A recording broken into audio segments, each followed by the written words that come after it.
The residents of Abbeville, a small town in Alabama, have been plagued by a legend for many years. Huggin Molly is the name of the legend. Not only is Huggin Molly a tale meant to frighten kids into acting appropriately, but many others think she's a genuine monster that prowls the dark, empty streets at night in search of prey.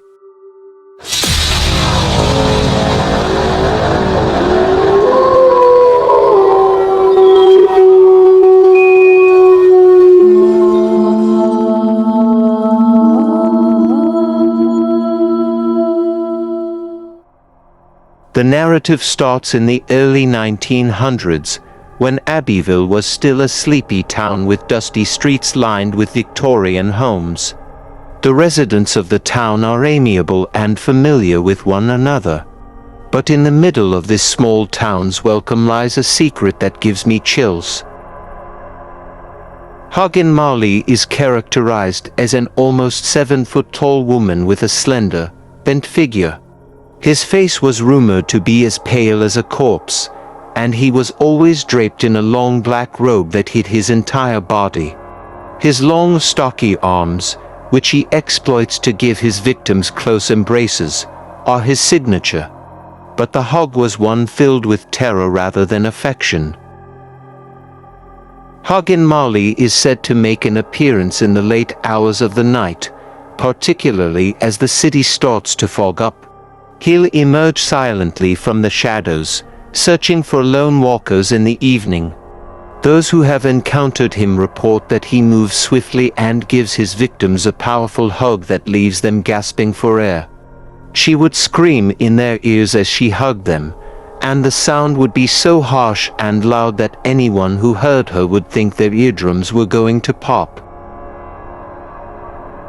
Nobody is certain about Huggin Molly's true identity or origins. Some people think that she is the ghost of a mother who lost her child a long time ago and has been haunting the streets of Abbeville ever since to find her missing child. Some claim that she is the specter of a woman who lost her spouse in a horrific accident and died of sadness, turning into a creature who is ravenous for the suffering of others. But one thing is certain, regardless of where Huggin Molly came from, no one who has ever met her will ever forget her. An adolescent named Alex, who lives in the small town of Abbeville, makes the decision to go home late one calm night when the moon is low in the sky and the only sound coming from the trees is the whisper of the wind. He laughed and joked carelessly till late in the evening with his buddies on the outskirts of the city.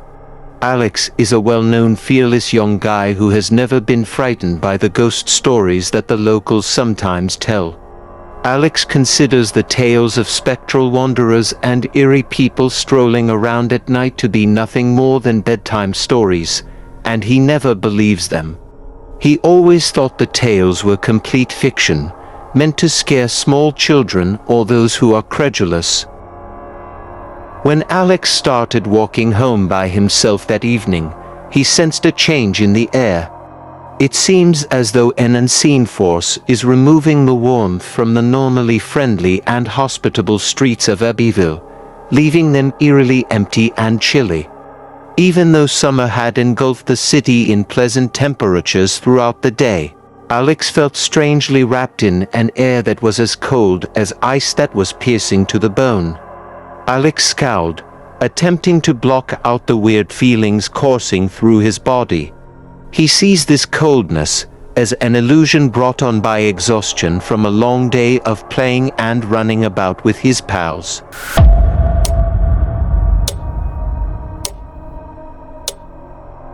There was not a sound on the way save the echo of his own footsteps among the ancient buildings on the left and right. Still, Alex didn't let up on his speed. He persisted, dismissing any anxieties that might have started to seep into his heart because he believed in bravery and reason. He has nothing to be afraid of. It's just another night in the small town he's known his entire life, nothing special about it. Alex persuades himself that everything is just the product of his mind being unduly influenced by the tales he has been told, all of his life stories, which are really myths and legends.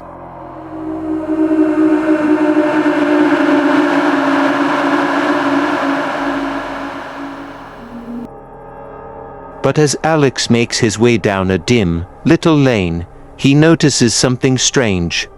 He heard a sound that made his blood thud between the old buildings on either side of the street and the darkness that enveloped it, the faint but unavoidable sound of footfall.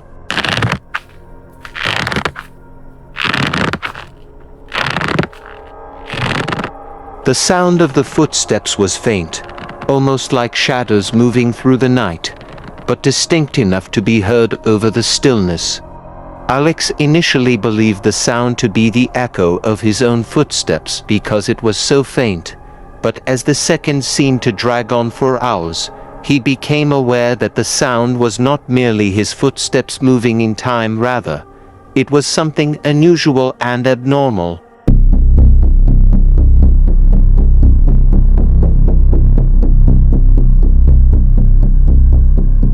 He got shivers. Alex hesitated a moment, feeling his heart quicken, and he carefully spun around, attempting to locate the source of the noise. His eyes scanned the darkened route as he turned, trying to find something to explain the terrible feeling hovering over him. But all he saw was a black shadow, appearing even denser and more scary than normal, engulfing the road.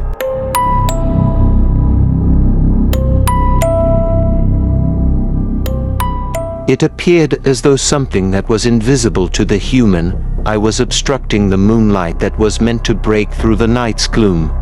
The sound of footsteps abruptly halted, as if the invisible figure understood he was being watched, but he held his breath and listened intently. Alex accelerated, sensing something wasn't quite right. Something in his heart told him to leave the location right away, but it was an old instinct that was overwhelming him with unexplained fear. His heartbeat gets more and more erratic with every step he takes, as though his body is reacting to an invisible or unseen menace.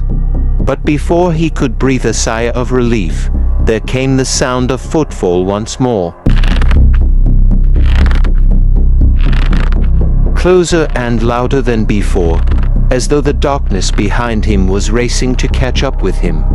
The voice that seemed to follow her everywhere she went, no matter how quickly she moved, added to the weight of terror that was starting to wear on her.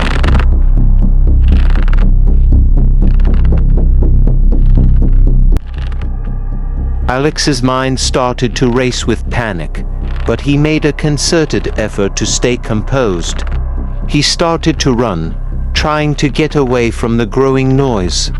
But no matter how quickly he raced, the sound of his footsteps followed, an unbreakable shadow of him. Alex had a deep-seated anxiety that was very real in the dark of this particular night, a fear of something he couldn't see and might not be totally genuine.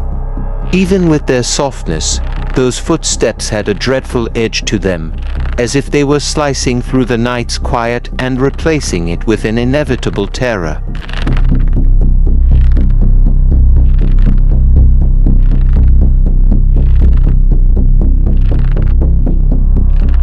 Alex felt something chilly brush his back as he got to the end of the lane. Two broad, stocky arms wrapped powerfully and swiftly around his body before he could turn around. The hug was so powerful that Alex thought his chest would burst.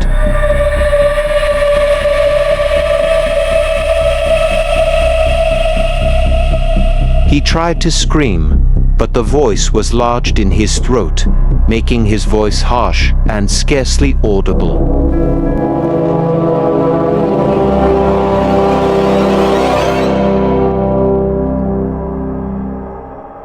He was shaking his head, and his ears were buzzing when he heard a loud, sharp scream in his ears. The powerful arms vanished as soon as Alex felt lightheaded and on the verge of passing out, and he collapsed to the floor. When he attempted to stand, his body felt weak and his legs trembled. In Abbeville, rumors of Huggin Molly were widely circulated, and a lot of individuals claimed to have encountered her, though not everyone was convinced.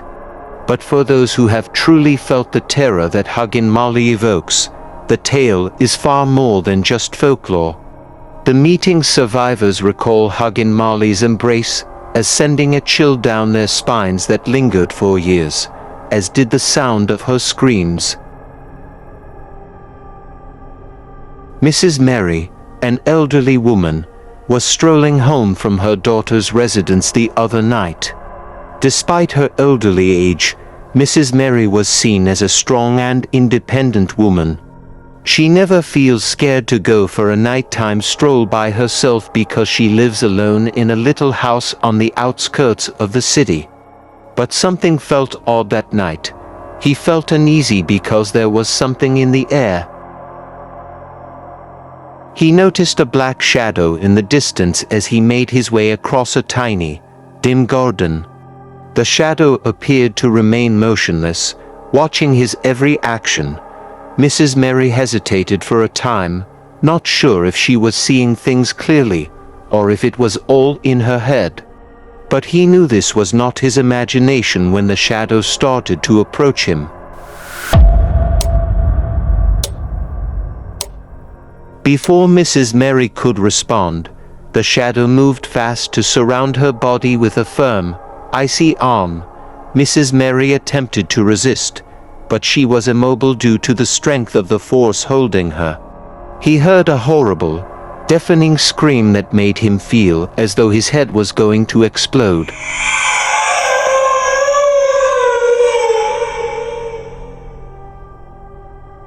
Mrs. Mary persisted. Nevertheless, he attempted to escape with all of his might, and for some reason, he was successful. He dropped to the floor as the arms holding him relaxed.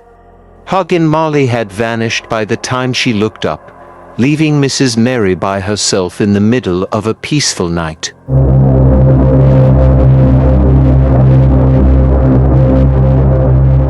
Mrs. Mary has never again gone on a nighttime stroll by herself. Every time he went out after dark, he invited his neighbor to come home with him. The folks in the town understood that something bad had occurred to him, even though he never spoke much about his encounter with Huggin Molly. Huggin Molly's tale is still alive in Abbeville. People would pick up their pace every night when the fog rolled in and the streets were empty of people, in the hopes of reaching home before Huggin Molly arrived. Youngsters are warned not to go outside after dark, and if they must go outside at that time, they should always be cautious since shadows can move in the corners of their eyes. But even with all that attention to detail, Huggin Molly is still a disturbing enigma. Nobody is aware of his true identity or nature, nor when he will make another appearance. All that is known is that Huggin Molly will keep haunting the streets of Abbeville in search of her next victim, and that whoever is unlucky enough to encounter her will experience a chilling embrace filled with terror and intense fear. Although many people believe Huggin Molly to be just a fairy tale, the narrative has been passed down through the years and has a certain quality that gives it a sense of realism. Perhaps it is the townspeople's method of keeping the terror that has always been inside of them alive, or perhaps it is just a way of reminding themselves of the horrors that might be out there. It isn't just a legend, though. For those who have had the pleasure of meeting Huggin Molly, it served as a sobering reminder of the atrocities that can strike at any time, place, or notice. And all it takes to disprove this tale is for someone to stroll around Abbeville alone on a gloomy, lonely night. Who knows, perhaps they will hear footsteps behind them.